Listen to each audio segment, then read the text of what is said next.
ಆಕಾಶವಾಣಿ ಹೊಸಪೇಟೆ.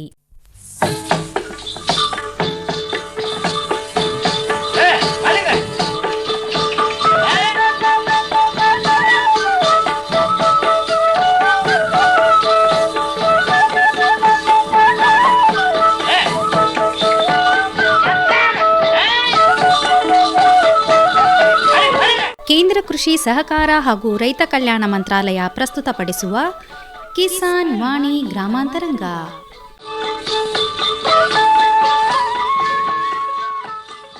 ಪ್ರಧಾನಮಂತ್ರಿ ಕಿಸಾನ್ ಮಾನ್ಧನ್ ಯೋಜನೆ ಸಿಗುವುದು ಪೆನ್ಷನ್ನ ಆಸರೆಯು ಆಗದು ನಿರಾಸರೆ ಇನ್ನು ಸಿಗುವುದು ಸಂತಸದ ಕ್ಷಣವು ಕಳೆಯುವುದು ಸುಖದಿಂದ ವೃದ್ಧಾಪ್ಯ ರಕ್ಷಿತ ಆಗುವ ಅನ್ನದಾತ ಸುರಕ್ಷಿತ ಆಗುವ ಅನ್ನದಾತ.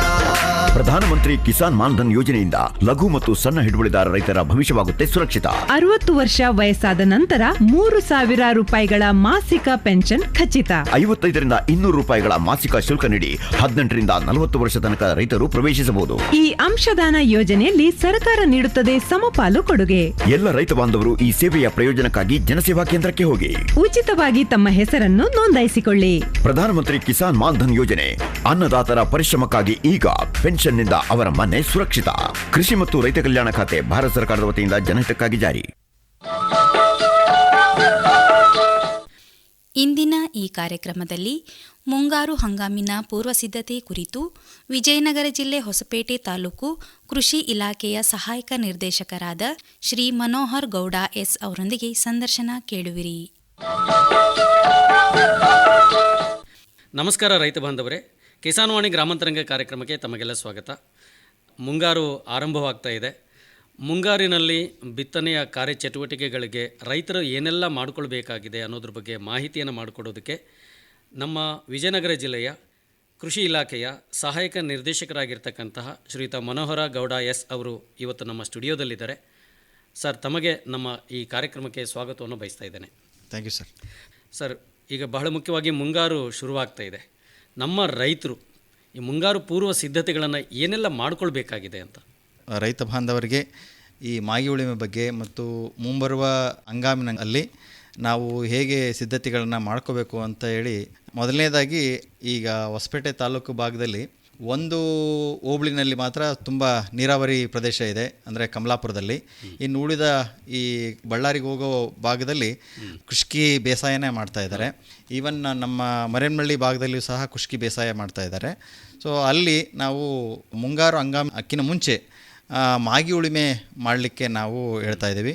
ಅದರಲ್ಲಿ ಮುಖ್ಯವಾಗಿ ಮಾಗಿ ಉಳುಮೆ ಯಾಕೆ ಮಾಡಬೇಕು ಅಂತಂದು ಹೇಳಿದ್ರೆ, ಈ ಹಿಂದೆ ನಮ್ಮ ಹಳೆಯ ತಲೆಮಾರಿನವರು, ನಮ್ಮ ತಾತ ಮುತ್ತಾತಂದಿರು ಖುಷ್ಕಿ ಪ್ರದೇಶದಲ್ಲಿ ಮಾಗಿ ಉಳುಮೆ ಮಾಡಬೇಕು ಅಂತ ಹೇಳ್ತಾಯಿದ್ರು.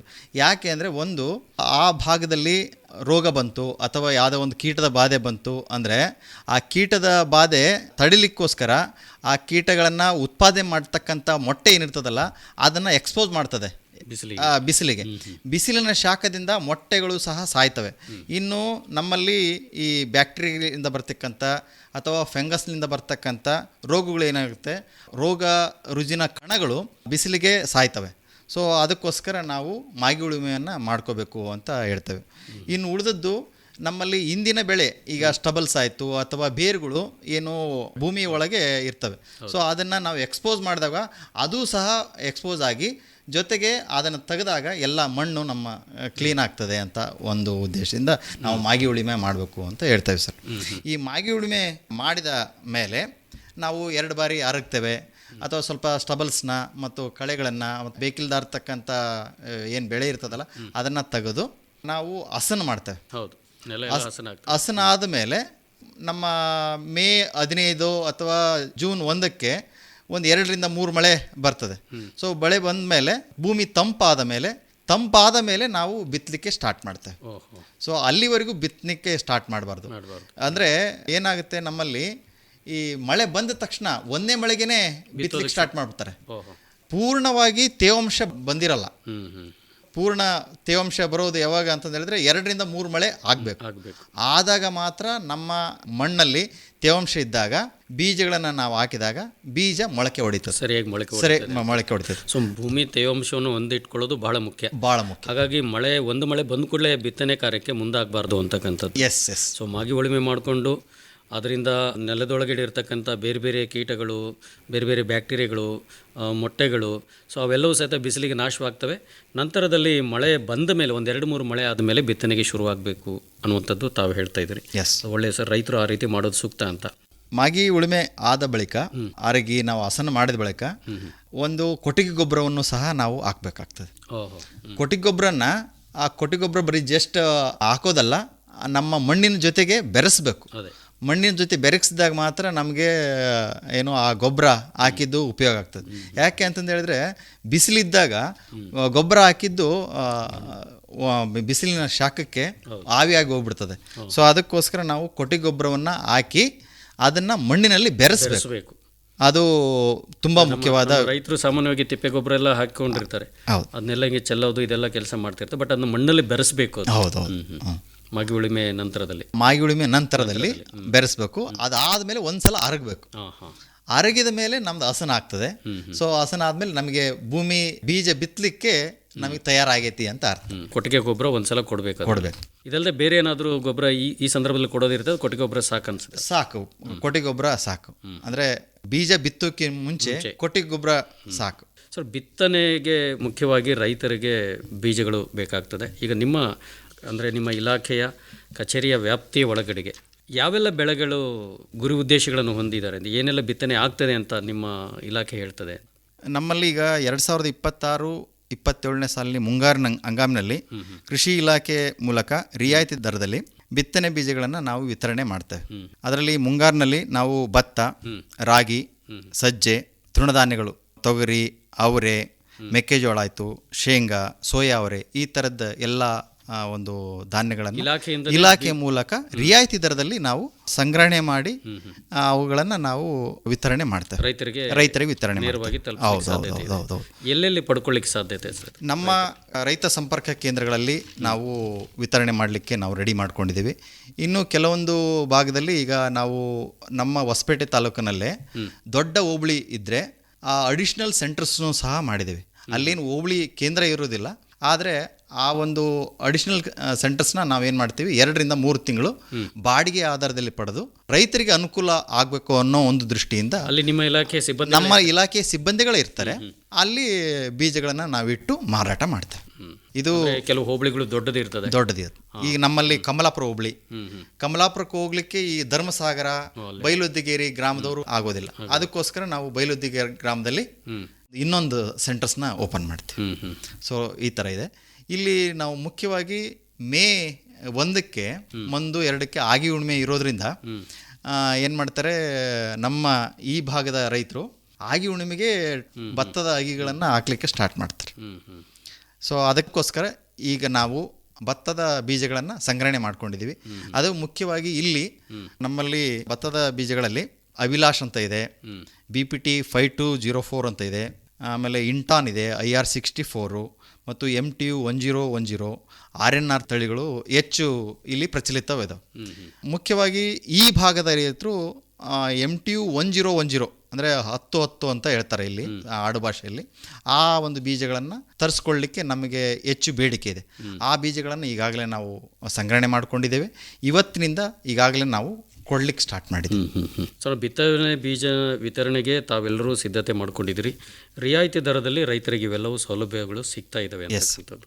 ಸೊ ಅದನ್ನು ಅವರು ಆಯಾ ನಿಮ್ಮ ಕೃಷಿ ಸಂಪರ್ಕ ಕೇಂದ್ರದಲ್ಲಿ ಪಡ್ಕೊಳ್ಬೋದು. ಮತ್ತು ಹೋಬಳಿ ಮಟ್ಟ ದೊಡ್ಡದಿತ್ತು ಅಂದರೆ ಮತ್ತೆ ನೀವು ಉಪಕೇಂದ್ರಗಳನ್ನು ಮಾಡಿಕೊಂಡು ಅಲ್ಲಿ ವಿತರಣೆ ಮಾಡ್ತಾ ಇದ್ದೀರಿ ಅಂತಕ್ಕಂಥದ್ದು. ಆಮೇಲೆ ಬೀಜಗಳ ಬಿತ್ತನೆ ಮಾಡಬೇಕಾದ್ರೆ ರೈತರು ಬೀಜೋಪಚಾರ ಮಾಡೋದು ಬಹಳ ಮುಖ್ಯ ಅಂತ ವಿಜ್ಞಾನಿಗಳು ತಾವುಗಳೆಲ್ಲ ಹೇಳ್ತಾ ಇರ್ತೀರಿ. ಈ ಬೀಜೋಪಚಾರದ ಬಗ್ಗೆ ರೈತರಿಗೆ ಏನನ್ನ ಮಾಹಿತಿ ಮಾಡ್ಕೊಳ್ಳಿಕ್ಕೆ ಇಷ್ಟಪಡ್ತೀರಿ, ಹೇಗೆ ಮಾಡಬೇಕು ಅಂತ ಸರ್? ಈಗ ನಮ್ಮ ಇಲಾಖೆ ಮೂಲಕ ಆಯಿತು ಅಥವಾ ಬೇರೆ ಡೀಲರ್ ಶಾಪ್ನಲ್ಲಿ ಅಥವಾ ಮಾರಾಟಗಾರರಿಂದ ತೆಗೆದುಕೊಂಡು ಬಂದಾಗ ಹೈಬ್ರಿಡ್ ತಳಿಗಳಿಗೆ ಬೀಜೋಪಚಾರ ಮಾಡಿ ಕಳಿಸಿರ್ತಾರೆ. ಅದೇ ಸಂಕರಣ ತಳಿಗಳು ಅಥವಾ ಸಾಮಾನ್ಯ ತಳಿಗಳಲ್ಲಿ ಕೆಲವೊಂದು ಕಡೆ ಬೀಜೋಪಚಾರ ಮಾಡಿರಲ್ಲ. ಸೊ ಆಗ ನಾವು ನಮ್ಮ ಇಲಾಖೆ ಮತ್ತು ವಿಜ್ಞಾನಿಗಳ ಒಂದು ಅನುಭವದ ಮೇರೆಗೆ ಸಾವಯವ ರೀತಿಯಲ್ಲಿ ನಾವು ಅಜೋಸ್ಪೈರಿಲಮ್ ಅಂತ ಹೇಳ್ತೇವೆ, ಅಜಟೋಬ್ಯಾಕ್ಟರು, ಟ್ರೈಕೋಡರ್ಮಾ ಮತ್ತು ಫಾಸ್ಫರಸ್ ಸಾಲ್ಯುಬಲೈಸಿಂಗ್ ಬ್ಯಾಕ್ಟೀರಿಯಾ ಅಂತ ಈ ಥರದ ಒಂದು ಸೂಕ್ಷ್ಮಾಣು ಜೀವಿಗಳು ನಮ್ಮಲ್ಲಿ ಸಿಗ್ತವೆ. ಸೊ ಈ ಒಂದು ಸೂಕ್ಷ್ಮಾಣು ಜೀವಿಗಳನ್ನು ನಾವು ಬೀಜದ ಜೊತೆಗೆ ಬೆರೆಸಿ ಬೀಜೋಪಚಾರ ಮಾಡಬೇಕು. ಅದನ್ನು ಬೀಜೋಪಚಾರ ಮಾಡಿ ನೆರಳಿನಲ್ಲಿ ಒಣಗಿಸಿ ಮತ್ತು ಬೀಜ ಬಿತ್ತನೆಯನ್ನು ನಾವು ಮಾಡಬೇಕಾಗ್ತದೆ. ಇದು ಸಾವಯವ ರೀತಿಯಲ್ಲಿ. ಇನ್ನು ನಮಗೆ ಕೀಟದ ಮತ್ತು ಅಥವಾ ರೋಗದ ಬಾಧೆಗಳನ್ನು ಹೆಚ್ಚು ಜಾಸ್ತಿ ಬಂದಾಗ ನಾವು ಏನು ಮಾಡ್ಬೋದು, ಕೆಮಿಕಲ್ ರೀತಿಯಲ್ಲೂ ಸಹ ನಾವು ಬೀಜೋಪಚಾರವನ್ನು ಮಾಡ್ಕೋಬೋದು. ಸೊ ಇದು ಬೀಜ ವಿತರಣೆ ಮಾಡುವಾಗನೇ ರೈತರಿಗೆ ಈ ಬಗ್ಗೆ ಮಾಹಿತಿ ಮಾಡಿಕೊಡ್ತಿದ್ದೀರಾ ಅಥವಾ ರೈತರಿಗೆ ಈ ಬಗ್ಗೆ ಈಗಾಗಲೇ ಮಾಹಿತಿ ಇರ್ತದೆ, ಹೇಗೆ ಸರ್? ಈಗಾಗಲೇ ರೈತರಿಗೆ ಸಾಕಷ್ಟು ಅನುಭವ ಇದೆ. ಆದರೆ ನಾವೇನು ಮಾಡ್ತೀವಿ, ನಮ್ಮ ರೈತ ಸಂಪರ್ಕ ಕೇಂದ್ರಗಳಿಗೆ ಬಂದಾಗ ಈ ಒಂದು ಬೀಜೋಪಚಾರ ಮಾಡಬೇಕು ಮತ್ತು ಈ ಥರದ ಟ್ರೈಕೋಡರ್ಮಾನ ಯಾಕೆ ಮಾಡಬೇಕು ಅಂತಂದು ಹೇಳಿದ್ರೆ, ಈ ಟ್ರೈಕೋಡರ್ಮಾ ಅನ್ನೋದು ಇದೆಯಲ್ಲ, ಇಟ್ಸ್ ಎ ಫಂಗಸ್ ನಿಯಂತ್ರಣ ಮಾಡ್ತಕ್ಕಂಥ ಒಂದು ಸೂಕ್ಷ್ಮಾಣುಜೀವಿ. ಇದನ್ನು ಹಾಕಿದರೆ ಫಂಗಸ್ರಿಂದ ಬರ್ತಕ್ಕಂಥ ರೋಗಗಳನ್ನು ನಾವು ಕಂಟ್ರೋಲ್ ಮಾಡ್ಬೋದು. ನೆಕ್ಸ್ಟು ಅಜಿಟೋಬ್ಯಾಕ್ಟರ್ಮು ಅಜಿಯೋಸ್ಪೈರಿಲಮ್ ಏನಿದೆಯಲ್ಲ, ಇದು ನಮ್ಮ ಮಣ್ಣಿನಲ್ಲಿ ಇದ್ದರೆ ಮಣ್ಣಿನಲ್ಲಿ ಸಾರಜನಕವನ್ನು ಸ್ಥಿರೀಕರಣ ಮಾಡಿ ಬೆಳೆಗಳಿಗೆ ಒದಗಿಸ್ತದೆ. ನೆಕ್ಸ್ಟ್ ಫಾಸ್ಫರಸ್ ಸಾಲ್ಯುಬಲೈಸಿಂಗ್ ಬ್ಯಾಕ್ಟೀರಿಯಾ ನಮ್ಮ ಮಣ್ಣಿನಲ್ಲಿ ಈಗಾಗಲೇ ರಂಜಕ ಇದೆ, ರಂಜಕವನ್ನು ಅದು ಕರಗಿಸ್ತದೆ. ಸೊ ಇದಕ್ಕೋಸ್ಕರ ನಾವು ಫಾಸ್ಫರಸ್ ಸಾಲ್ಯುಬಲೈಸಿಂಗ್ ಬ್ಯಾಕ್ಟೀರಿಯಾನ ನಾವು ಬೀಜೋಪಚಾರ ಮಾಡಿ ಅಂತ ಹೇಳ್ತೇವೆ. ಬೀಜೋಪಚಾರ ಮಾಡೋದು ಬಹಳ ಮುಖ್ಯವಾಗಿ. ಸೊ ಇದನ್ನು ರೈತರು ಗಮನದಲ್ಲಿಟ್ಕೊಂಡು ಮಾಡಬೇಕಾಗಿರ್ತಕ್ಕಂಥದ್ದು. ಬೀಜೋಪಚಾರಕ್ಕೆ ಬೇಕಾಗಿರ್ತಕ್ಕಂಥ ಸೂಕ್ಷ್ಮಾಣು ಜೀವಿಗಳನ್ನು ನಿಮ್ಮ ಇಲಾಖೆಯಿಂದ ಒದಗಿಸ್ತಾರಾ, ಹೇಗೆ ಸರ್ ಅದು? ಹೌದೌದು, ನಮ್ಮ ಇಲಾಖೆಯಿಂದ ರಿಯಾಯಿತಿ ದರದಲ್ಲಿ ನಮ್ಮಲ್ಲಿ ಟ್ರೈಕೋಡರ್ಮಾ ಇರ್ತದೆ, ಅಜಿಯೋಸ್ಪೈರಿಲಮು, ಅಜಿಟೋಬ್ಯಾಕ್ಟರ್ ಇಲಾಖೆ ಮೂಲಕ ರೈತ ಸಂಪರ್ಕ ಕೇಂದ್ರಗಳಲ್ಲಿ ನಾವು ಒದಗಿಸ್ಕೊಡ್ತೇವೆ. ಒಂದು ರಿಯಾಯಿತಿ ದರದಲ್ಲಿ ಸಿಗುತ್ತೆ ಅಂತಕ್ಕಂಥದ್ದು. ನಂತರದಲ್ಲಿ ಈಗ ಬಿತ್ತನೆ ಕಾರ್ಯಗಳಲ್ಲಿ ತೊಡಗಿಕೊಂಡಿರ್ತಕ್ಕಂಥ ರೈತರಿಗೆ ಬಹಳ ಮುಖ್ಯವಾಗಿ ರಸಗೊಬ್ಬರಗಳ ಬೇಡಿಕೆ ಹೆಚ್ಚಾಗ್ತದೆ. ಸೊ ಇದರ ಬಗ್ಗೆ ನಿಮ್ಮ ಇಲಾಖೆ ಯಾವ ರೀತಿ ನಿಗಾವಣೆ ಮಾಡ್ತಾಯಿದೆ? ಈಗ ರಸಗೊಬ್ಬರ ಮಾರಾಟಗಾರರು ಇರ್ತಾರೆ, ಕೆಲವು ಸಹಕಾರ ಸಂಘಗಳು ಇರ್ತವೆ. ಸೊ ಅಲ್ಲೆಲ್ಲ ವಿತರಣೆ ಆಗ್ತಾ ಇರ್ತದೆ, ರೈತರು ರಸಗೊಬ್ಬರಗಳನ್ನು ತೆಗೆದುಕೊಳ್ತಾ ಇರ್ತಾರೆ. ಅಂದರೆ ಅಗತ್ಯಕ್ಕೆ ತಕ್ಕ ಹಾಗೆ ಸಿಗುವ ಹಾಗೆ ಈ ವ್ಯವಸ್ಥೆಯನ್ನು ಹೇಗೆ ಮಾಡಲಾಗಿದೆ, ಹೇಗೆ ನಿಮ್ಮ ಇಲಾಖೆ ಇದನ್ನ ನೋಡ್ಕೊಳ್ತದೆ ಅಂತ? ನಮ್ಮ ಹೊಸಪೇಟೆ ತಾಲೂಕಿನಲ್ಲಿ ನಮ್ಮ 3 ಹೋಬಳಿ ವ್ಯಾಪ್ತಿಯಲ್ಲಿ ಸುಮಾರು ಒಂದು 25-30 ರಸಗೊಬ್ಬರ ಮಾರಾಟಗಾರರ ಮಳಿಗಳು, ಅದರ ಜೊತೆಗೆ ಒಂದು 11-12 ಸಹಕಾರ ಸಂಘಗಳು, ಈ PKPS ಅಂತ ಹೇಳ್ತೇವೆ, ಆ ಥರ ಸೊಸೈಟಿಗಳದಾವ. ಒಂದು 3 FPOಗಳವ. ಈ FPOಗಳ ಮೂಲಕ ನಾವು ಒಂದು ನಮ್ಮ ರೈತ ಸಂಪರ್ಕ ಕೇಂದ್ರ ಅಲ್ಲದೇ ಇವರ ಮೂಲಕ ಬೀಜಗಳನ್ನು ಮತ್ತು ರಸಗೊಬ್ಬರಗಳನ್ನು ಅವರೂ ಸಹ ವಿತರಣೆ ಮಾಡ್ತಾರೆ. ಸೊ ಅಲ್ಲಿ ನಾವು ಏನು ಮಾಡ್ತಿದ್ವಿ, ಅವರು ಯಾರು ಲೈಸೆನ್ಸ್ ಹೋಲ್ಡರ್ಸ್ ಇರ್ತಾರೆ, ಅವರು ಆ ಲೈಸೆನ್ಸ್ ಹೋಲ್ಡರ್ಸ್ಗೆ ಬೇರೆ ಬೇರೆ ಕಂಪನಿಗಳ ಮೂಲಕ ರಸಗೊಬ್ಬರ ವಿತರಣೆ ಆಗ್ತದೆ. ಆ ವಿತರಣೆಯಾದ ಗೊಬ್ಬರವನ್ನು ಯೂರಿಯಾ ಆಯಿತು, DAP ಆಯಿತು, ಅಥವಾ ಕಾಂಪ್ಲೆಕ್ಸು, MOP ಈ ಥರದ್ದು ಎಲ್ಲ ಗೊಬ್ಬರಗಳನ್ನು ಒಂದು ಪಾಯಿಂಟ್ ಆಫ್ ಸೇಲ್ ಅಂತ ಇದೆ, ನಮ್ಮ ಕೇಂದ್ರ ಸರ್ಕಾರದ ಒಂದು ನಿಗದಿಪಡಿಸಿರ್ತಕ್ಕಂಥ ಒಂದು ಆದೇಶ ಅದು. ಸೊ ಅವರು ಆ POS ಮಷಿನ್ ಮೂಲಕನೇ ರಸಗೊಬ್ಬರಗಳನ್ನು ವಿತರಣೆ ಮಾಡಬೇಕು. ಯಾಕೆ ಅಂತಂದು ಹೇಳಿದ್ರೆ, ಈಗ ಈ ರಸಗೊಬ್ಬರಗಳು ಬೇರೆ ಬೇರೆ ಬಳಕೆಗೆ ಉಪಯೋಗ ಆಗ್ತಾ ಇದೆ. ಉದಾಹರಣೆಗೆ ಯೂರಿಯಾವನ್ನು ಇಂಡಸ್ಟ್ರಿಯಲ್ ಪರ್ಪಸ್ಸು ಅಥವಾ ಇನ್ನೂ ಕೆಲವೊಂದು ಮುಂದುವರೆದು ಬಾಂಬ್ಗಳನ್ನು ತಯಾರು ಮಾಡಲಿಕ್ಕೆ, ಸೊ ಈ ಥರದ ಬಳಕೆ ಆಗ್ತಾ ಇರೋ ಕಾರಣ ನಾವು ಅದರ ಮೇಲೆ ನಿಗಾ ಇಟ್ಟು ಮಾನಿಟರ್ ಮಾಡ್ತಾ ಇದ್ದೇವೆ. ಹೇಗೆ ಮಾನಿಟರ್ ಮಾಡ್ತಾ ಇದ್ದೀವಿ ಅಂದರೆ, ಒಂದು ಪಾಯಿಂಟ್ ಆಫ್ ಸೇಲ್ ಮೂಲಕ ಮಾಡ್ತಾ ಇದ್ದೀವಿ. ಈಗ ಹೊಸದಾಗಿ ನಮ್ಮ ರಾಜ್ಯ ಸರ್ಕಾರ ಏನು ಮಾಡಿದೆ ಅಂತಂದು ಹೇಳಿದ್ರೆ, ನಮ್ಮಲ್ಲಿ ಕಿಸಾನ್ ತಂತ್ರಾಂಶ ಅಂತ ಒಂದಿದೆ. ಆ ಕಿಸಾನ್ ತಂತ್ರಾಂಶದ ಮೂಲಕ ಎಷ್ಟು ಜಮೀನಿದೆ, ಒಬ್ಬ ರೈತನಿಗೆ 2 ಎಕರೆ ಜಮೀನು ಇತ್ತಂದರೆ ಆ 2 ಎಕರೆಗೆ 2 ಚೀಲ ಯೂರಿಯಾ ಮಾತ್ರ ಕೊಡ್ತಕ್ಕಂಥದ್ದು. ಅಂದರೆ FID ಮೂಲಕ ನಾವು ಕೊಡ್ತಾ ಇದ್ದೀವಿ. FID compulsory. ಸೊ FID ಇಲ್ಲ ಅಂತಂದು ಹೇಳಿದ್ರೆ ಯೂರಿಯಾ ಸಿಗಲ್ಲ, ಬೇರೆ ಗೊಬ್ಬರ ಸಿಗುತ್ತೆ. ಯಾಕೆ ಅಂತಂದು ಹೇಳಿದ್ರೆ, ಈಗ ನಮ್ಮಲ್ಲಿ ಏನಾಗಿದೆ, ಯುದ್ಧ ಪ್ರಾರಂಭ ಆಗಿರೋದ್ರಿಂದ ಈ ನಮ್ಮ ಯೂರಿಯಾನ ನಾವು ಕಚ್ಚಾ ವಸ್ತುವಾಗಿ ನಾವು ಅಮೋನಿಯಾ, ಕಾರ್ಬನ್ ಡೈಆಕ್ಸೈಡ್ ಇದನ್ನು ನಾವು ಬಳಸ್ತಾ ಇದ್ದೀವಿ. ಅದು ಎಲ್ಲಿಂದ ಬರುತ್ತೆ ಅಂದರೆ ಒಮಾನ್, ಕತಾರ್ ಮತ್ತು ಸೌದಿ ಅರೇಬಿಯಾದಿಂದ ಬರ್ತಾ ಇದೆ. ಇನ್ನು DAP, ರಾಕ್ ಫಾಸ್ಫೇಟು ಇದಕ್ಕೆ ಬೇಕು, ಅದು DAP ತಯಾರು ಮಾಡಲಿಕ್ಕೆ ಸಲ್ಫರ್ ಬೇಕಾಗ್ತದೆ, ನ್ಯಾಚುರಲ್ ಗ್ಯಾಸ್ ಬೇಕಾಗ್ತದೆ. ಇದನ್ನು ನಾವು ಎಲ್ಲಿಂದ ಇಂಪೋರ್ಟ್ ಮಾಡ್ತಿದ್ದೀವಿ? Saudi Arabia, China, Morocco, Jordan ಈ ದೇಶಗಳಿಂದ ನಾವು ಇಂಪೋರ್ಟ್ ಮಾಡ್ತಾ ಇದ್ದೀವಿ. ಇನ್ನು MOP, ಪೊಟ್ಯಾಷಿಯಂ ಕ್ಲೋರೈಡ್, ಅದಕ್ಕೆ ಕಚ್ಚಾ ವಸ್ತು. ಅದನ್ನ ಎಲ್ಲಿಂದ ತರ್ತಿದ್ದೀವಿ ಅಂದರೆ ಕೆನಡಾ, ರಷ್ಯಾ, ಬೆಲಾರಸ್, ಇಸ್ರೇಲ್ ಈಗ ನಮ್ಮ ದೇಶದಲ್ಲಿ ಉತ್ಪಾದನೆ ಆಗಿದ್ದರೆ ಇದೇನು ಅಷ್ಟೊಂದು ಸಮಸ್ಯೆ ಆಗ್ತಿದ್ದಿಲ್ಲ. ಆದರೆ ಬೇರೆ ಬೇರೆ ದೇಶದಿಂದ ನಾವು ಕಚ್ಚಾ ವಸ್ತು ತಂದು ಇಲ್ಲಿ ಮತ್ತೆ ನಾವು ಪ್ರೊಡ್ಯೂಸ್ ಮಾಡ್ತಾ ಇರೋದ್ರಿಂದ ಸ್ವಲ್ಪ ಸಮಸ್ಯೆ, ಈಗೇನು ಸಮಸ್ಯೆ ಆಗಿಲ್ಲ, ಆಗುವುದು ಅನ್ನೋ ಕಾರಣದಿಂದ ನಾವೇನು ಮಾಡ್ತಾ ಇದ್ದೀವಿ, ಈ ಎಲ್ಲ ಮಾನಿಟರಿಂಗ್ ವ್ಯವಸ್ಥೆಗಳನ್ನು ನಾವು ಮಾಡ್ತಾ ಇದ್ದೀವಿ. ಈ POS ಪಾಯಿಂಟ್ ಆಫ್ ಸೇಲ್ಸ್ ಅಂತ ಹೇಳಿದ್ರಿ, ಅದೇನು ತಂತ್ರಾಂಶದ ಮೂಲಕ ದಾಖಲೆ ಆಗ್ತದಾ ಅಥವಾ ಹೇಗೆ ಸರ್ ಅದು? ಎಸ್ POS ಅಂದರೆ ಪಾಯಿಂಟ್ ಆಫ್ ಸೇಲು ಒಂದು ಮಷಿನ್ ಇದೆ. ಅದು ಸರ್ಕಾರವೇ ನಿಗದಿಪಡಿಸಿರ್ತಕ್ಕಂಥ ಒಂದು ಮಷಿನ್ನು. ಸೊ ಯಾರೋ ಒಬ್ಬರು ಡೀಲರ್ಸ್, ಲೈಸೆನ್ಸ್ ಹೋಲ್ಡರ್ಸ್ ಇರ್ತಾರಲ್ಲ, ಅವರು ಆ ಒಂದು ಮಷಿನ್ನ ಇನ್ವಾಯ್ಸ್ ಪ್ರಕಾರ ಎಷ್ಟು ಗೊಬ್ಬರ ಬಂತು, ಎಷ್ಟು ವಿತರಣೆ ಮಾಡಿದ್ವಿ ಅನ್ನೋದು ನಾವು ದಿಲ್ಲಿಯಲ್ಲಿ ಇಟ್ಕೊಂಡು ಬೆಂಗಳೂರಿನಲ್ಲಿ ಇಟ್ಕೊಂಡು ಸಹ ನೋಡ್ಬೋದು ನಾವು. ಸೊ ದಾಖಲೆ ಆಗ್ತದೆ, ಯಾರ್ಯಾರಿಗೆ ಕೊಟ್ಟಿವಿ ಅನ್ನೋದು ದಾಖಲೆ ಆಗ್ತದೆ ಆ ಒಂದು POSನಲ್ಲಿ. ಆಧಾರ್ ಬೇಸ್ಡ್ POS ಅದು. ಆಧಾರ್ ಹಾಕಬೇಕು, ಆ ಆಧಾರ್ನೂ ಸಹ ಒಂದು OTP ಹೋಗ್ತದೆ, ಇಲ್ಲ ಅಂದರೆ ತಂಬು ಕೊಡಬೇಕಾಗ್ತದೆ ರೈತ. ಈಗ ಒಬ್ಬ ರೈತ ನಾನಾಗಿದ್ದರೆ ನನಗೆ ಅಲ್ಲಿ ತೊಗೊಳ್ಬೇಕು ಅಂದರೆ ನಾನು ಆಧಾರ್ ಕಾರ್ಡ್ ಕೊಡಬೇಕು, ತಂಬು ಕೊಡಬೇಕು, ಆಮೇಲೆ ಗೊಬ್ಬರ ತೊಗೊಂಡು ಹೋಗ್ಬೇಕು. ಅಲ್ಲ, ಎರಡು ಆಪ್ಷನ್.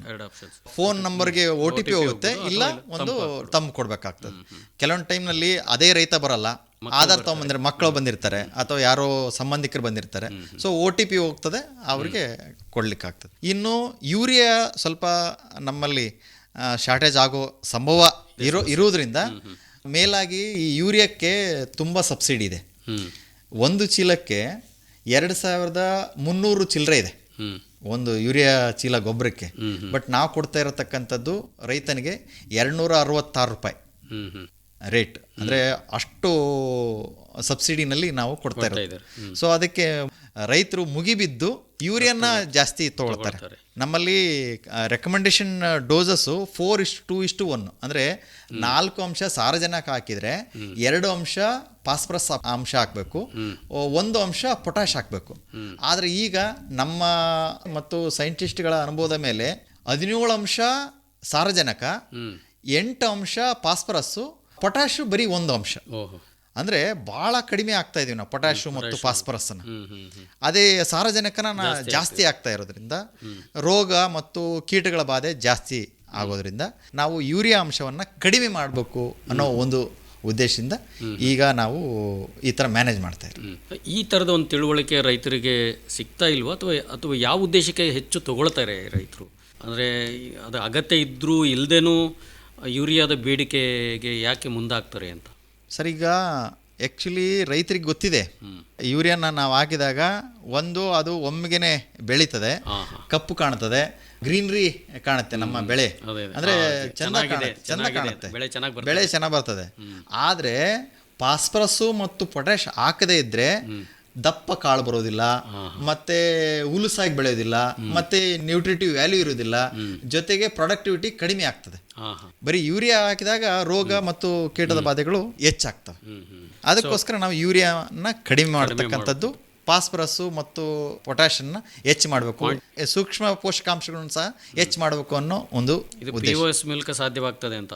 ಹೌದೌದು, ಈಗ ಸಾಧ್ಯವಾಗ್ತಾ ಇದೆ. ಜೊತೆಗೆ ಈಗ ನಾವು ಕಿಸಾನ್ ತಂತ್ರಾಂಶದ ಮೂಲಕ ಒಂದು ಎಕರೆಗೆ ಒಂದೇ ಚೀಲ ಕೊಡ್ತಾ ಇದೀವಿ ಯೂರಿಯಾ ಒಂದೇ ಚೀಲ, ಜಾಸ್ತಿ ಕೊಡಂಗಿಲ್ಲ. FID ಎಷ್ಟು ಎಕರೆ ಇದೆ ಅಂತ ದಾಖಲೆ ಇರ್ತದೆ ರೈತ. ಉದಾಹರಣೆಗೆ FID ನಲ್ಲಿ 2 ಎಕರೆ ಇದ್ರೆ 2 ಚೀಲ ಮಾತ್ರ ನಾವು ಕೊಡ್ಬೋದು ಒಂದು ತಿಂಗಳಿಗೆ. ಆ ಥರದ್ದು ಒಂದು ತಿಂಗಳಿಗೆ. ಅದು ನಮ್ಮಲ್ಲಿ ಸಾರ್ವಜನಿಕ ಏನಾಗಿದೆ ಅಂದರೆ ಸ್ಥಿರೀಕರಣ ಮೂಲಕ ವಾಲಟೈಸೇಷನ್ನು, ಲೀಚಿಂಗ್ ಆಗಿ ಸುಮಾರು ಒಂದು 30-32% ಮಾತ್ರ ನಮ್ಮ ಬೆಳೆಗಳಿಗೆ ಅನುಕೂಲ ಆಗ್ತದೆ ಒಂದ್ಸಲ ನಾವು ಯೂರಿಯಾ ಹಾಕಿದರೆ. ಇನ್ನು ಉಳಿದದ್ದು 60-65% ಆವಿಯಾಗಿ ಹೋಗ್ಬೋದು, ಅಥವಾ ವೇಸ್ಟ್ ಆಗ್ತದೆ, ಲೀಚಿಂಗ್ ಆಗ್ತದೆ, ವಾಲಟೈಸೇಷನ್ ಆಗ್ತದೆ. ಸೊ ಆ ಕಾರಣಕ್ಕೆ ನಾವು 2-3 ಬಾರಿ ಯೂರಿಯಾವನ್ನು ಹಾಕ್ರಿ ಅಂತ ನಾವು ಹೇಳೋದು. ಒಂದೇ ಸಲ ಹಾಕಬಾರ್ದು ಅಂತಕ್ಕಂಥದ್ದು. ಅದು ರೈತರಿಗೆ ಹಾನಿ. ನಾವು ಈಗಾಗಲೇ ಹೇಳ್ತಾ ಇದ್ದೇವೆ, ಆರ್ಥಿಕ ಹೊರೆ ಆಗ್ತದೆ ರೈತರಿಗೆ, ಅದು ನಷ್ಟ ಆಗ್ತದೆ. ಹೌದು. ಈ ಬಗ್ಗೆ ರೈತರಿಗೆ ಅರಿವು ಮೂಡಿಸುವ ಕಾರ್ಯಕ್ರಮ ನಾವೀಗ ನಿರಂತರ ಚಾಲನೆಯಲ್ಲಿ ಇಟ್ಟಿದ್ದೇವೆ. ಸೊ ಅದನ್ನು ಮಾಡ್ತಾ ಇದ್ದೀವಿ. ಸರ್, ಆಮೇಲೆ ಬೀಜ ಗೊಬ್ಬರಗಳ ಏನು ಮಾರಾಟ ಮಾಡುವಂಥವ್ರು ಮಾರಾಟಗಾರರಿದ್ದಾರೆ, ಸಹಕಾರ ಸಂಘಗಳು ಇದಾವಂತ ಹೇಳಿದ್ರಿ, ಆಮೇಲೆ FPOಗಳು ಇದಾವಂತ ಹೇಳಿದ್ರಿ. ಇವರೆಲ್ಲರೂ ಸಹಿತ ಇಲಾಖೆಗೂ ಮತ್ತು ರೈತರಿಗೂ ನಡುವೆ ಒಂದು ಕೊಂಡಿಯಾಗಿ ಕೆಲಸ ಮಾಡ್ತಾ ಇರ್ತಾರೆ. ಏನೆಲ್ಲ ಮಾಡ್ತಾ ಇರ್ತಾರೆ, ಇದು ಯಾವ ರೀತಿ ಅನುಕೂಲವಾಗ್ತದೆ ಅಂತ? ಸರ್, ಈಗ ಒಂದು ನಮ್ಮ ಇಲಾಖೆ ಮೂಲಕನೇ ಎಲ್ಲವನ್ನೂ ಸಹ ನಾವು ಕೊಡಲಿಕ್ಕೆ ಸಾಧ್ಯ ಇಲ್ಲ. ಉದಾಹರಣೆಗೆ ಬೀಜಗಳನ್ನು ಸಹ ನಾವು ಮುಖ್ಯವಾದ ಬೆಳೆಗಳಿಗೆ ಮಾತ್ರ ನಾವು ನಮ್ಮ ಇಲಾಖೆ ಮೂಲಕ ಕೊಡಬಹುದು. ಇನ್ನು ಹೈಬ್ರಿಡ್ ತಳಿಗಳನ್ನು ಮಾರಾಟಗಾರರ ಮೂಲಕ ನಾವು ಕೊಡಮಾಡ್ತಕ್ಕಂಥದ್ದು. ಜೊತೆಗೆ ಕೆಲವು ಇಂಪ್ಲಿಮೆಂಟ್ಸ್, ಈಗ ಫಾರ್ ಎಕ್ಸಾಂಪಲ್ ನಮ್ಮಲ್ಲಿ ಟ್ರ್ಯಾಕ್ಟರ್ ಡ್ರಾನ್ ಇಂಪ್ಲಿಮೆಂಟ್ಸ್ನ ನಾವು ಬೇರೆ ಬೇರೆ ವಿತರಕರ ಮೂಲಕ ಕೊಡ್ತಿದ್ದೀವಿ. ಜೊತೆಗೆ ರಸಗೊಬ್ಬರಗಳನ್ನು, ಕೀಟನಾಶಕಗಳನ್ನು ಸಹ ಇವರ ಮೂಲಕನೇ ಸಿಗ್ತದೆ. ನಮ್ಮ ಇಲಾಖೆಯಲ್ಲಿ ಎಲ್ಲವೂ ಸಿಗೋದಿಲ್ಲ. ಎಲ್ಲಿ ರಿಯಾಯಿತಿಯಲ್ಲಿ ಯಾವ್ದು ಬಂದಿರುತ್ತೋ ಅದನ್ನು ಮಾತ್ರ ನಾವು ಕೊಡ್ಲಿಕ್ಕೆ ಸಾಧ್ಯ ಇದೆ. ಕೆಲವೊಂದು ಡೆಮಾನ್ಸ್ಟ್ರೇಷನ್ ಮಾತ್ರ ತೊಗೊಳ್ತೇವೆ, ಎಲ್ಲವನ್ನೂ ಸಹ ಕೊಡೋದಿಲ್ಲ. ಉಳಿದ ಏನು ರಸಗೊಬ್ಬರ ಆಯಿತು ಅಥವಾ ಕೀಟನಾಶಕ ಆಯಿತು, ಬೀಜಗಳನ್ನು ನಮ್ಮ ಈ ಇತರೆ ಡೀಲರ್ಸ್ ಆಯಿತು, ಸೊಸೈಟಿಗಳಾಯಿತು ಅಥವಾ FPOಗಳ ಮೂಲಕ ಅವರು ಕೊಡ್ತಾ ಇದ್ದಾರೆ. ಅದ್ರ ಜೊತೆಗೆ ಅವರು ನಮ್ಮ ಡೀಲರ್ಸ್ ಶಾಪ್ನಲ್ಲಿ ಕೇವಲ ಮುಂಚೆ ಏನಿತ್ತು BA BCom ಪಾಸ್ ಆದವರು ಸಹ ಡೀಲರ್ಶಿಪ್ ತೊಗೊಳ್ತಾ ಇದ್ರು. ಈಗೆಲ್ಲ ನಾವೇನು ಮಾಡಿದ್ದೀವಿ, ಕೇಂದ್ರ ಸರ್ಕಾರದ ಆದೇಶದ ಮೇರೆಗೆ ಕೆಮಿಸ್ಟ್ರಿ ಇರಬೇಕು, ಇಲ್ಲ BSc ಅಗ್ರಿ ಆಗಿರಬೇಕು, ಈ ಥರದೊಂದು ಆದೇಶ ಇದೆ. ಈಗ ಇದಾರ ಸರ್? ಇದೆ. ಅಕಸ್ಮಾತ್ ಇಲ್ಲ ಅಂತಂದ್ರೆ ನಾವು ಟ್ರೈನಿಂಗ್ ಕೊಡ್ತೇವೆ. ಅವರಿಗೆ ಟ್ರೈನಿಂಗ್ ಕೊಡ್ತೇವೆ. 1 ವರ್ಷದ ಟ್ರೈನಿಂಗ್ ಕೊಟ್ಟು ನಾವು ಅವರಿಗೆ ಗೊಬ್ಬರಗಳ ಬಗ್ಗೆ, ಕೀಟದ ಬಗ್ಗೆ, ಕೀಟಗಳನ್ನು ಹೇಗೆ ಬಳಕೆ ಮಾಡಬೇಕು, ಯಾವ ಬೆಳೆಗೆ ಯಾವ ರೋಗಕ್ಕೆ ನಾವು ಇದನ್ನು ಕೊಡಬೇಕು ಅನ್ನೋದನ್ನು ಸಹ ತರಬೇತಿ ಮೂಲಕ ನಾವು ಕೊಡ್ತಾ ಇದ್ದೇವೆ. ತರಬೇತಿ ಮಾಡಿ ಅವರಿಗೆ ಸರ್ಟಿಫಿಕೇಶನ್ನು ಸಹ ಕೊಡ್ತಾರೆ. ಸೊ ಆ ಮೂಲಕ ಅವರು ಸಹ ಏನು ಡಿಪಾರ್ಟ್ಮೆಂಟ್ ವರ್ಕರ್ ಅನ್ನೋ ರೀತಿಯಲ್ಲಿ ಕೆಲಸ ಮಾಡ್ತಾ ಇದ್ದಾರೆ. ಸೊ ಹಾಗಾಗಿ ರೈತನಿಗೆ ನೇರವಾಗಿ ಸಿಗೋದು ನಾವಲ್ಲ, ಡೀಲರ್ ಇರ್ತಾರೆ, ಇಲ್ಲ ಒಬ್ಬ ಸೊಸೈಟಿ ಅಧ್ಯಕ್ಷರು ಅಥವಾ ಅಲ್ಲಿ ಕಾರ್ಯದರ್ಶಿಗಳು ಸಿಗ್ತಾರೆ, ಇಲ್ಲ ನಮ್ಮ ಒಬ್ಬ FPO ಮೆಂಬರ್ಸ್ ಇರ್ತಾರೆ. ಸೊ ಆ ಮೂಲಕ ಅವರ ಮೂಲಕ ನಾವು ರೈತನಿಗೆ ನಾವು ಸಾಕಷ್ಟು ಮಾಹಿತಿ, ಈ ಥರದ ಒಂದು ತಿಳುವಳಿಕೆ ಇರಬೇಕು ಅಂತಕ್ಕಂಥ ಡೀಲರ್ಸ್ಗಳಿಗೆ, FPOದವರಿಗೆ. ಸೊ ಅದನ್ನು ತರಬೇತಿ ಇಲಾಖೆಯಿಂದಲೇ ಮಾಡಿಕೊಡ್ತಾ ಇದ್ರಿ. ಈ ತರಬೇತಿ ಕಾರ್ಯ ಯಾವಾಗ ನಡೀತಾ ಇರ್ತದೆ, ಎಷ್ಟು ದಿನದ ತರಬೇತಿ ಆಗಿರ್ತದೆ ಅಂತ? ನಮ್ಮ ಡೀಲರ್ಸ್ಗಳಿಗೆ 15 ದಿನದ ಒಂದು ತರಬೇತಿ ಇದೆ, INM ಟ್ರೈನಿಂಗ್ ಅಂತ. ಅದು ಡೀಲರ್ಸ್ಗಳಿಗೆ ಅಕಸ್ಮಾತ್ ಅವರು ಗ್ರ್ಯಾಜುಯೇಟ್ ಆಗಲಿಲ್ಲ ಅಂದರೆ BSc ಅಗ್ರಿ ಅಥವಾ ಕೆಮಿಸ್ಟ್ರಿ ಗ್ರ್ಯಾಜುಯೇಟ್ ಆಗದೇ ಇದ್ದರೆ ದೇಸಿ ಅಂತ ಒಂದು ತರಬೇತಿ ಇದೆ, ದೇಸಿ ಕೋರ್ಸ್. ಸೊ ಆ ದೇಸಿ ಡಿಪ್ಲೊಮೊ ಕೋರ್ಸ್ ಅದು. ಸೊ ಮ್ಯಾನೇಜ್ ಹೈದರಾಬಾದ್ ಸಂಸ್ಥೆಯವರ ಮೂಲಕ ಇದು ನಡೆಯುತ್ತೆ, ನಮ್ಮಲ್ಲೇ ನಡೀತದೆ, ನಮ್ಮ ಹೊಸಪೇಟೆನಲ್ಲಿ, ಹಡಗಲಿನಲ್ಲಿ. ಈ ಥರ ನಾವು 1 ವರ್ಷದ ಕೋರ್ಸ್ ಇರ್ತದೆ, 40 ದಿನ. ಮತ್ತು ಅವರು ಪೂರ್ತಿ ವರ್ಷವೂ ಬರೋದಿಲ್ಲ, 1 ವಾರದಲ್ಲಿ 1 ದಿನ ಮಾತ್ರ ಬರ್ತಾರೆ. ಹಾಫ್ ಡೇ ಟ್ರೈನಿಂಗ್ ಇರ್ತದೆ, ಮತ್ತು ಅವರು ಯಥಾ ರೀತಿ ಬಿಸ್ನೆಸ್ ಮಾಡ್ಬೋದು. ಅದು ಒಂದು. ಇದು ಡೀಲರ್ಸ್ಗೆ. ಇನ್ನು ಸೊಸೈಟಿಗಳಿಗೆ ಅಲ್ಲಿ ಯಾರಾದರೂ ಕೆಮಿಸ್ಟ್ರಿ ಗ್ರ್ಯಾಜುಯೇಟ್ಸ್ ಇಲ್ಲ ಅಂತಂದು ಹೇಳಿದ್ರೆ ನಾವೇನು ಮಾಡ್ತೀವಿ, ಅವರಿಗೆ INM ಟ್ರೈನಿಂಗ್ ಅಂತಂದೇಳಿ 15 ದಿನದ ತರಬೇತಿಯನ್ನು ನಾವು ಗಂಗಾವತಿ ಅಥವಾ ಬೇರೆ ಕೃಷಿ ವಿಜ್ಞಾನ ಕೇಂದ್ರಗಳಲ್ಲಿ ತರಬೇತಿಯನ್ನು ಕೊಡಿಸ್ತೇವೆ. ಈ ಥರದ ಒಂದು ವ್ಯವಸ್ಥೆ ಇದೆ. ಸೊ ಈ ರೀತಿ ತರಬೇತಿಗಳೆಲ್ಲ ಪಡೆದುಕೊಂಡಿರೋರು ರೈತರಿಗೆ ಸರಿಯಾದ ರೀತಿ ಮಾರ್ಗದರ್ಶನ ಮಾಡ್ತಾರೆ. ಅವರು ಸಹಿತ ಅಲ್ಲಿ ತಿಳುವಳಿಕೆ ಹೇಳ್ಬೋದು, ರಸಗೊಬ್ಬರಗಳ ಬಳಕೆ ಎಷ್ಟು ಪ್ರಮಾಣದಲ್ಲಿ ಮಾಡಬೇಕು, ಏನು ಮಾಡಬೇಕು ಅಂತಕ್ಕಂಥದ್ದು. ಈ ರೀತಿ ಅವರಿಂದ ಸಹಾಯವಾಗ್ತದೆ ಅಂತಕ್ಕಂಥದ್ದು. ಸರ್, ಈಗ ಭಾಳ ಮುಖ್ಯವಾಗಿ ನಿಮ್ಮ ಇಲಾಖೆಯಿಂದ 2026-27ನೇ ಸಾಲಿಗೆ ಏನೆಲ್ಲ ಯೋಜನೆಗಳಿದ್ದಾವೆ, ರೈತರು ಯಾವೆಲ್ಲ ಯೋಜನೆಗಳು ಪಡ್ಕೊಳ್ಳಿಕ್ಕೆ ಸಾಧ್ಯತೆ ಇದೆ ಅಂತ? ನಮ್ಮಲ್ಲಿ ಈಗ 2026-27ನೇ ಸಾಲಿನ ಪ್ರಾರಂಭ ಆಗಿದೆ. ಅದರಲ್ಲಿ ಕೃಷಿ ಭಾಗ್ಯ ಯೋಜನೆ, ಈ ಹಿಂದೆ ಸರ್ಕಾರ ನಿಗದಿಪಡಿಸಿರ್ತಕ್ಕಂಥ ಒಂದು ಕೃಷಿ ಹೊಂಡ, ಡೀಸೆಲ್ ಪಂಪ್ ಸೆಟ್ಟು, ಸ್ಪ್ರಿಂಕ್ಲರು ಮತ್ತು ಪಾಲಿಲೈನಿಂಗು, ಆಮೇಲೆ ಕೃಷಿ ಹೊಂಡದ ಸುತ್ತಲೂ ಬೇಲಿ, ತಂತಿ ಬೇಲಿ ಹಾಕ್ಸಕ್ಕಂಥದ್ದು ಒಂದು ಯೋಜನೆ ಇದೆ, ಕೃಷಿ ಭಾಗ್ಯ ಯೋಜನೆ. ಆ ಒಂದು ಕೃಷಿ ಭಾಗ್ಯ ಯೋಜನೆ ಒಳಗೆ ನಾವು 4 ಥರದ ಕೃಷಿ ಹೊಂಡಗಳನ್ನು, 4 ಥರದ ಡಿಸೈನ್ಗಳ ಕೃಷಿ ಹೊಂಡಗಳನ್ನು ನಾವು ಮಾಡ್ಕೋಬೋದು. ಒಂದು 12x12x3, 15x15 3, 18x18 3, 21x21 3, ಈ ಥರದ ಒಂದು ಹೊಂಡಗಳನ್ನು ತೆಗೆಸಿ ಈ ಒಂದು ಎಲ್ಲ ಸಲಕರಣೆಗಳನ್ನು ನಾವು ಕೊಡ್ಬೋದು. ಅದು ಸಾಮಾನ್ಯ ರೈತನಿಗೆ 80% ಶೇಕಡ ಸಹಾಯಧನ ಇದೆ. ಇನ್ನು SC ST ರೈತರಿಗೆ 90% ಸಹಾಯಧನ ಇದೆ. ಸೊ ಇದನ್ನು ರೈತರು ಉಪಯೋಗ ಮಾಡ್ಕೋಬೋದು. ಈಗಾಗಲೇ ಪ್ರಾರಂಭ ಮಾಡಿದ್ದೀವಿ, ಟಾರ್ಗೆಟೂ ಬಂದಿದೆ. ಎರಡನೇದು PMKSY MI ಅಂತಂದರೆ ಪ್ರಧಾನ ಮಂತ್ರಿ ಕೃಷಿ ಸಿಂಚಾಯಿ ಯೋಜನೆ. ಇಲ್ಲಿ ಸ್ಪ್ರಿಂಕ್ಲರ್ಗಳನ್ನ ನಾವು ಕೊಡ್ತೇವೆ. ಅದು ಕೇವಲ 3,000 ಇಲ್ಲ 3,000 ಚಿಲ್ಲರೆ ಇದೆ. ಅಷ್ಟನ್ನು ನಾವು ಕೊಟ್ಟರೆ ರೈತರ ವಂತಿಗೆ ಆಗಿ ಉಳಿದ ದುಡ್ಡನ್ನು ಸರ್ಕಾರ ಭರಿಸುತ್ತೆ. 30 ಸ್ಪ್ರಿಂಕ್ಲರ್ ಪೈಪ್ ಬರ್ತದೆ, ಕಪ್ಲರ್ಸು ಮತ್ತು ಇತರೆ ಆಕ್ಸಸರೀಸು ಸಹ ನಾವು ಕೊಡ್ಬೋದಾಗಿದೆ. ಇನ್ನು ಮೂರನೇದಾಗಿ PMKSY OA ಅಂತಂದೇಳಿ ಪ್ರಧಾನಮಂತ್ರಿ ಕೃಷಿ ಸಿಂಚಾಯಿ ಯೋಜನೆ ಇತರೆ ಉಪಚಾರಗಳಲ್ಲಿ ನಾವು ಪೈಪ್ಗಳನ್ನು ಕೊಡ್ತೇವೆ. 50% ಸಹಾಯಧನದಲ್ಲಿ. ನಮ್ಮಲ್ಲಿ ನಾವು ಈಗಾಗಲೇ ಹೊಸಪೇಟೆ ತಾಲೂಕಿನಲ್ಲಿ ಪೈಪ್ಗಳನ್ನೇ ನಾವು ತರಿಸಿ ಇಟ್ಕೊಂಡಿದ್ದೇವೆ. ಯಾವ ರೈತರು ಅವಶ್ಯಕತೆ ಇದ್ದರೆ ಬಂದು 50% ದುಡ್ಡನ್ನು ಕಟ್ಟಿ ಉಳಿದ 50% ದುಡ್ಡನ್ನು ಸರ್ಕಾರ ಭರಿಸುತ್ತೆ. PVC ಪೈಪ್ಸ್ಗಳನ್ನು ಸಹ ತೆಗೆದುಕೊಂಡು ಹೋಗ್ಬೋದು. ಇನ್ನು ಈಗಾಗಲೇ 2019ಲಿಂದ ಪ್ರಾರಂಭವಾಗಿರ್ತಕ್ಕಂಥ PM ಕಿಸಾನ್ ಸಮ್ಮಾನ್ ಯೋಜನೆ ಅದಂತೂ ಚಾಲ್ತಿ ಇದೆ, ಕೇಂದ್ರ ಸರ್ಕಾರದ ಯೋಜನೆ. ಇನ್ನು SMEM ಅಂತಂದೇಳಿ ಮತ್ತು FM ಕೃಷಿ ಯಾಂತ್ರೀಕರಣ ಯೋಜನೆಯಲ್ಲಿ ಯಾರು ಟ್ರ್ಯಾಕ್ಟರ್ ತೊಗೊಂಡಿರ್ತಾರೋ ಆ ಟ್ರ್ಯಾಕ್ಟ್ರಿಗೆ ಬೇಕಾದಂಥ ರೋಟೋವೇಟ್ರ್ ಆಯಿತು, MB-ಪ್ಲೋ ಆಯಿತು, ಟಿಲ್ಲರು, ಹ್ಯಾರೋ ಇವುಗಳನ್ನು ನಾವು 50% ಸಹಾಯಧನದಲ್ಲಿ ನಾವು ಕೊಡ್ಬೋದು. ಅದು ಜ್ಯೇಷ್ಠತಾ ಆಧಾರದ ಮೇಲೆ. ಏನು ಸರ್ಕಾರ ಸಹಾಯಧನ ಯಾವಾಗ ಬಿಡುಗಡೆ ಮಾಡ್ತದೋ ಆ ಒಂದು ಬಿಡುಗಡೆ ಆಧಾರದ ಮೇಲೆ ನಾವು ಇವರನ್ನ ಜ್ಯೇಷ್ಠತೆ ಆಧಾರದ ಮೇಲೆ ಇವರಿಗೆ ಇಂಪ್ಲಿಮೆಂಟ್ಸನ್ನು ಸಹ ಕೊಡ್ಬೋದು. ಸೊ ರೈತರು ಅರ್ಜಿ ಹಾಕ್ಬೋದು ಈಗಲೇ. ಸೊ ಈಗ ಅರ್ಜಿ ಹಾಕೊಳ್ಳಿಕ್ಕೆ ರೈತ ಸಂಪರ್ಕ ಕೇಂದ್ರಗಳಲ್ಲಿ ಅವರು ಅರ್ಜಿಗಳನ್ನು ಸಲ್ಲಿಸಬೇಕಾಗ್ತದೆ. ಆ ಅರ್ಜಿಗಳನ್ನು ಸಹ ಜ್ಯೇಷ್ಠತೆ ಆಧಾರದ ಮೇಲೆ ನಾವು ಕೊಡಲಿಕ್ಕೆ ಸಾಧ್ಯ. ಒಂದು ಏನಂದರೆ ಕೊನೆಯದಾಗಿ ರಸಗೊಬ್ಬರಗಳನ್ನು ತೆಗೆದುಕೊಳ್ಳೋದಕ್ಕೆ FID ಕಡ್ಡಾಯ ಅಂತೇಳಿ ಇತ್ತೀಚೆಗೆ ಸರ್ಕಾರ ಹೇಳ್ತಾ ಇದೆ. FID ಎಲ್ಲರೂ ಮಾಡಿಸ್ಕೊಂಡಿದ್ದಾರಾ? ಮತ್ತು ಇದು ಏನಾದರೂ ಸಮಸ್ಯೆಯಾಗಿ ಉಲ್ಬಣಿಸ್ಬೋದಾ? ಹೇಗೆ ಸರ್ ನಿಮ್ಮ ಇಲಾಖೆ ವ್ಯಾಪ್ತಿಯಲ್ಲಿ, ನಿಮ್ಮ ವ್ಯಾಪ್ತಿಯ ಒಳಗಡೆಗೆ ಇರ್ತಕ್ಕಂಥ ರೈತರೆಲ್ಲರೂ FID ಆಗಿದೆಯಾ? ತುಂಬ ಒಳ್ಳೆ ಪ್ರಶ್ನೆ ಕೇಳಿದ್ರಿ ಸರ್. ಆ್ಯಕ್ಚುಲಿ ಏನಾಗಿದೆ ಅಂತಂದೇಳಿದ್ರೆ ನಮ್ಮಲ್ಲಿ 2 ರೀತಿಯ ಸಮಸ್ಯೆ ಇದೆ. ಒಂದು, ನಮ್ಮ ತುಂಗಭದ್ರಾ ನದಿ ನೀರಿನಲ್ಲಿ ಅವರು ಉಳುಮೆ ಮಾಡ್ಕೋತಾರೆ, ಅವರು ಸಹ ಗೊಬ್ಬರ ಬೇಕಾಗ್ತದೆ. ಅವರು ಏನಾದರೂ ಡೀಲರ್ ಶಾಪ್ ಹತ್ರ ಬಂದರೆ FID ಇರೋದಿಲ್ಲ, ಅವರ ಹೆಸರಿಗೆ ಜಮೀನು ಇರೋದಿಲ್ಲ, ಅಂಥವ್ರಿಗೆ ಸಮಸ್ಯೆ ಆಗ್ತಾಯಿದೆ. ಎರಡನೇದಾಗಿ ನಮ್ಮ ಈ ಗರಗ, ನಾಗಲಾಪುರ ಆ ಭಾಗದಲ್ಲಿ KADB ಏರಿಯಾ ಇದೆ, ಅವ್ರ ರೈತರ ಹೆಸರಿನಲ್ಲೇ ಜಮೀನೇ ಇಲ್ಲ, ಅಂಥದ್ದೊಂದು 2000 ಹೆಕ್ಟರ್ ಇದೆ. ಅಂಥವ್ರಿಗೆ ನಾವು ಇಲಾಖೆಯಿಂದ ಯಾವುದೇ ಒಂದು ಸಹಾಯಧನ ಕೊಡಲಿಕ್ಕೆ ಸಾಧ್ಯ ಆಗ್ತದೆ.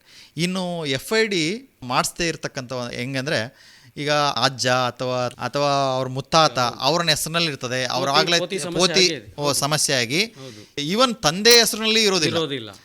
ಅಂಥವು ಇದ್ದಾಗ ನಾವು FID ಮಾಡಲಿಕ್ಕೆ ಸಾಧ್ಯ ಇಲ್ಲ. ಅವರು ಈಗಾಗಲೇ ಸರ್ಕಾರ ವಂಚಿತ ಆಗ್ತಾ ಇದ್ದಾರೆ. ಈಗ ಸರ್ಕಾರ ಏನು ಮಾಡಿದೆ, ಕಂದಾಯ ಇಲಾಖೆ ಮೂಲಕ ಪೋತಿ ಖಾತೆಯನ್ನು ಫ್ರೀಯಾಗಿ ಮಾಡಿಕೊಡ್ತಾ ಇದ್ದಾರೆ. ಈಗ ಕರ್ನಾಟಕ ಸರ್ಕಾರ ಫ್ರೀಯಾಗಿ ಮಾಡಿಕೊಡ್ತಾ ಇದೆ. ಸೊ ಈ ಒಂದು ಸಂದರ್ಭದಲ್ಲಿ ರೈತರನ್ನು ನಾನು ಪ್ರಾರ್ಥನೆ ಮಾಡ್ತಾ ಇದ್ದೀನಿ, ದಯವಿಟ್ಟು ತಮ್ಮ ಜಮೀನುಗಳನ್ನು ಪೋತಿ ಆಗಿದ್ದರೆ ಸೊ ತಮ್ಮ ಖಾತೆಗಳಿಗೆ ವರ್ಗಾವಣೆ ಮಾಡಿಕೊಂಡು ನಮ್ಮ ಇಲಾಖೆಯಲ್ಲಿ FID ಮಾಡಿಸ್ಕೊಳ್ಳಿ. ಆ ಮೂಲಕ FID ಮೂಲಕ ಈವನ್ ನಾವು ಸರ್ಕಾರದ ಸಹಾಯಧನವನ್ನು ನಾವು ಕೊಡ್ಬೋದು. ಜೊತೆಗೆ ಈಗ ಗೊಬ್ಬರದ ಸಮಸ್ಯೆ ಬಂದಿದೆ, FID ಮಾಡಿಸಿದರೆ ಈವನ್ ಗೊಬ್ಬರ ಸಮಸ್ಯೆಗಳನ್ನು ಸಹ ನಾವು ಕಡಿಮೆ ಮಾಡ್ಬೋದು. ಕಂದಾಯ ಇಲಾಖೆ ಈ ಕೆಲಸ ಮಾಡಬೇಕಾಗಿದೆ. ಈಗ ನಿಮ್ಮ ಕೃಷಿ ಇಲಾಖೆಯವರು, ಕಂದಾಯ ಇಲಾಖೆಯವರು ಇದನ್ನು ವೇಗಗೊಳಿಸೋದಕ್ಕೆ ಸಾಧ್ಯತೆ ಇದೆಯಾ? ಹೇಗೆ ಈ ಪೋತಿ ಸಮಸ್ಯೆ ಇದೆ, ಆಮೇಲೆ ಈ KADBಯಲ್ಲಿರ್ತಕ್ಕಂಥ ಪಹಣಿಗಳಿದ್ದಾವೆ, ಆಮೇಲೆ ಈಗ ನದಿ ತೀರದ ಅಲ್ಲಿ ಬಿತ್ತನೆಗಳೆಲ್ಲ ಮಾಡ್ತಾ ಇರ್ತಾರೆ, ಅದಕ್ಕೂ ರೈತರಿಗೆ ಅದು ಇಲ್ಲೀಗಲ್ ಆಗಿ ಅದು ಬಿತ್ತನೆ ಮಾಡ್ತಾ ಇದ್ದಾರೆ. ಅದಕ್ಕೆ ಸ್ಪಂದಿಸಲಿಕ್ಕೆ ಸಾಧ್ಯ ಇಲ್ಲ. ಸಮಸ್ಯೆನ ಬಗೆಹರಿಸಬಹುದು. ಈ 2 ಇಲಾಖೆಗಳು ಜಂಟಿಯಾಗಿ ಏನಾದರೂ ಕಾರ್ಯೋನ್ಮುಖರಾದರೆ ರೈತರಿಗೆ ಬೇಗನೆ ಸಹಾಯವಾಗ್ತದೆ ಅಂತ. ಸರ್, ಈಗಾಗಲೇ ನಮ್ಮ ಇಲಾಖೆ ಮೂಲಕ ಮತ್ತು ಕಂದಾಯ ಇಲಾಖೆ ಮೂಲಕ ಪೋತಿ ಖಾತೆಗಳನ್ನ ನಾವು ಫ್ರೀಯಾಗಿ ಮಾಡಿಕೊಡ್ತೀವಿ ಅಂತ ಈಗಾಗಲೇ ಮುಂದೆ ಬಂದಿದ್ದಾರೆ. ಸೊ ರೈತರು ಇದಕ್ಕೆ ಸ್ವಲ್ಪ ಅರ್ಜಿ ಹಾಕಿ ಮಾಡಿಕೊಡ್ಬೇಕಾಗ್ತದೆ ಸರ್. ಏನೇನು ದಾಖಲೆಗಳು ಕೊಡಬೇಕು? ಈಗ ಕೇವಲ ವಂಶವೃಕ್ಷ ಮತ್ತು ಈಗಿರೋ ಆಧಾರ್ ಮತ್ತು ಇತರೆ ದಾಖಲೆಗಳನ್ನ ಕೊಟ್ಟರೆ ಸಾಕು. ಒಳ್ಳೆಯದು ಸರ್. ನಮ್ಮ ಕಿಸಾನ್ ವಾಣಿ ಗ್ರಾಮಾಂತರಂಗ ಕಾರ್ಯಕ್ರಮದ ಅವಧಿ ಮುಗ್ತಾ ಬಂದಿದೆ. ಇನ್ನೂ ಸಾಕಷ್ಟು ಮಾಹಿತಿಗಳನ್ನು ತಾವು ಹಂಚ್ಕೊಳ್ಬೋದಾಗಿತ್ತು, ಆದರೆ ನಮ್ಮದು ಸೀಮಿತ ಅವಧಿಯಾಗಿರೋದ್ರಿಂದ ಈ ಕಾರ್ಯಕ್ರಮವನ್ನು ಇಲ್ಲಿಗೆ ಮುಗಿಸೋಣ. ನಮ್ಮ ಇವತ್ತಿನ ಕಿಸಾನ್ ವಾಣಿ ಗ್ರಾಮಾಂತರಂಗ ಕಾರ್ಯಕ್ರಮದಲ್ಲಿ ತಾವು ಭಾಗವಹಿಸಿ ಮುಂಗಾರು ಹಂಗಾಮಿನ ಸಿದ್ಧತೆಗಳು ಮತ್ತು ಬಹಳ ಮುಖ್ಯವಾಗಿ ಬೀಜ, ರಸಗೊಬ್ಬರಗಳ ವಿತರಣೆಯಲ್ಲಿ ತಮ್ಮ ಇಲಾಖೆ ಏನೆಲ್ಲ ನಿಗಾವಣೆಯನ್ನು ಮಾಡ್ತಿದೆ, ಮಾನಿಟರಿಂಗ್ ಮಾಡ್ತಿದೆ ಅನ್ನೋದ್ರ ಬಗ್ಗೆ ಏನು ಮಾಹಿತಿಯನ್ನು ಮಾಡಿಕೊಟ್ಟಿದ್ದೀರಿ. ಆಮೇಲೆ 2026-27ನೇ ಸಾಲಿನಲ್ಲಿ ವಿವಿಧ ಯೋಜನೆಗಳಿಗೆ ರೈತರು ಹೇಗೆ ಅರ್ಜಿಯನ್ನು ಸಲ್ಲಿಸಬಹುದು, ಅದರ ಫಲಾನುಭವಿಗಳು ಆಗ್ಬೋದು ಅನ್ನೋದ್ರ ಬಗ್ಗೆ ಸಹಿತ ಮಾಹಿತಿಯನ್ನು ಮಾಡಿಕೊಟ್ಟಿದ್ರಿ. ನಮ್ಮ ಕಾರ್ಯಕ್ರಮದಲ್ಲಿ ಭಾಗವಹಿಸಿದ್ದಕ್ಕೆ ತಮಗೆ ಧನ್ಯವಾದಗಳು. ನಮಸ್ಕಾರ. ಧನ್ಯವಾದಗಳು. Thank you sir. ಇದುವರೆಗೆ ಮುಂಗಾರು ಹಂಗಾಮಿನ ಪೂರ್ವ ಸಿದ್ಧತೆ ಕುರಿತು ವಿಜಯನಗರ ಜಿಲ್ಲೆ ಹೊಸಪೇಟೆ ತಾಲೂಕಿನ ಕೃಷಿ ಇಲಾಖೆಯ ಸಹಾಯಕ ನಿರ್ದೇಶಕರಾದ ಶ್ರೀ ಮನೋಹರ್ ಗೌಡ ಎಸ್ ಅವರೊಂದಿಗೆ ಸಂದರ್ಶನ ಕೇಳಿದಿರಿ. ಸಂದರ್ಶಕರು ಸೋಮೇಶ್ ಎಂ ಉಪ್ಪಾರ್, ಸಂಕಲನ ಸವಿತಾ ಹಿರೇಮಠ್. ಪ್ರಧಾನಮಂತ್ರಿ ಕಿಸಾನ್ ಮಾನ್ಧನ್ ಯೋಜನೆ ಸಿಗುವುದು ಪೆನ್ಷನ್ನ ಆಸರೆಯು, ಆಗದು ನಿರಾಸರೆ ಇನ್ನು. ಸಿಗುವುದು ಸಂತಸದ ಕ್ಷಣವು, ಕಳೆಯುವುದು ಸುಖದಿಂದ ವೃದ್ಧಾಪ್ಯ. ರಕ್ಷಿತ ಆಗುವ ಅನ್ನದಾತ, ಸುರಕ್ಷಿತ ಆಗುವ ಅನ್ನದಾತ. ಪ್ರಧಾನಮಂತ್ರಿ ಕಿಸಾನ್ ಮಾನ್ಧನ್ ಯೋಜನೆಯಿಂದ ಲಘು ಮತ್ತು ಸಣ್ಣ ಹಿಡುವಳಿದಾರ ರೈತರ ಭವಿಷ್ಯವಾಗುತ್ತೆ ಸುರಕ್ಷಿತ. 60 ವರ್ಷ ವಯಸ್ಸಾದ ನಂತರ 3,000 ರೂಪಾಯಿಗಳ ಮಾಸಿಕ ಪೆನ್ಷನ್ ಖಚಿತ. 55ರಿಂದ 200 ರೂಪಾಯಿಗಳ ಮಾಸಿಕ ಶುಲ್ಕ ನೀಡಿ 18ರಿಂದ 40 ವರ್ಷ ತನಕ ರೈತರು ಪ್ರವೇಶಿಸಬಹುದು. ಈ ಅಂಶದಾನ ಯೋಜನೆಯಲ್ಲಿ ಸರ್ಕಾರ ನೀಡುತ್ತದೆ ಸಮಪಾಲು ಕೊಡುಗೆ. ಎಲ್ಲ ರೈತ ಬಾಂಧವರು ಈ ಸೇವೆಯ ಪ್ರಯೋಜನಕ್ಕಾಗಿ ಜನಸೇವಾ ಕೇಂದ್ರಕ್ಕೆ ಹೋಗಿ ಉಚಿತವಾಗಿ ತಮ್ಮ ಹೆಸರನ್ನು ನೋಂದಾಯಿಸಿಕೊಳ್ಳಿ. ಪ್ರಧಾನಮಂತ್ರಿ ಕಿಸಾನ್ ಮಾನ್ಧನ್ ಯೋಜನೆ ಅನ್ನದಾತರ ಪರಿಶ್ರಮಕ್ಕಾಗಿ ಈಗ ಪೆನ್ಷನ್ನಿಂದ ಅವರ ಮನೆ ಸುರಕ್ಷಿತ. ಕೃಷಿ ಮತ್ತು ರೈತ ಕಲ್ಯಾಣ ಖಾತೆ ಭಾರತ ಸರ್ಕಾರದ ವತಿಯಿಂದ ಜನಹಿತಕ್ಕಾಗಿ ಜಾರಿ.